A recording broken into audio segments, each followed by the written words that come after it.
Vandaag gaan Sarah en ik naar de kermis in Tilburg. De Tilburgse kermis is de grootste kermis van de Benelux. Hij duurt 10 dagen, van 18 tot en met 27 juli. Ik ben om 9 uur opgestaan. Sarah belde om 9:30. Ze was al klaar en enthousiast.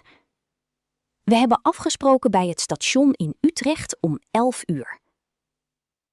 De trein naar Tilburg duurde ongeveer 45 minuten. We hebben in de trein gepraat en gelachen. Sarah vertelde grappige verhalen over haar werk. In Tilburg was het meteen druk. Overal mensen, muziek en lichten.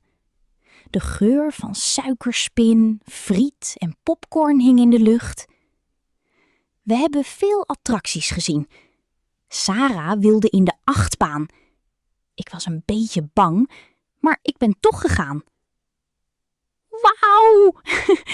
Het was spannend en daarna heel grappig. Daarna hebben we suikerspin gegeten. Roze en zoet. Als een kind voelde ik me. We hebben foto's gemaakt en gelachen om alles.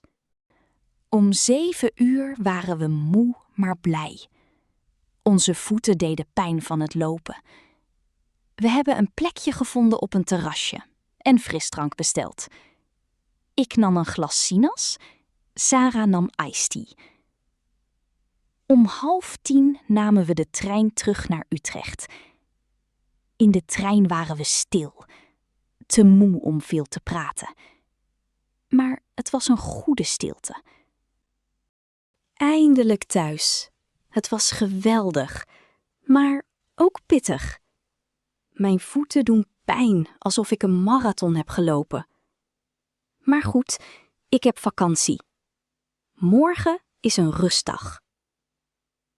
Nadat ik even had uitgerust, heb ik mijn telefoon gepakt en de foto's bekeken. De achtbaan, de suikerspin, Sarah's gezicht. Het was echt fijn. Voor een grote maaltijd had ik geen energie meer. Ik heb een bakje yoghurt uit de koelkast gepakt en er een banaan in gesneden. Daarna heb ik even op de bank gelezen. Op weg naar bed schopte ik tegen mijn wekker, die ik 's ochtends op de grond had gelegd. Dat is waarschijnlijk een teken. Morgenochtend sta ik niet vroeg op.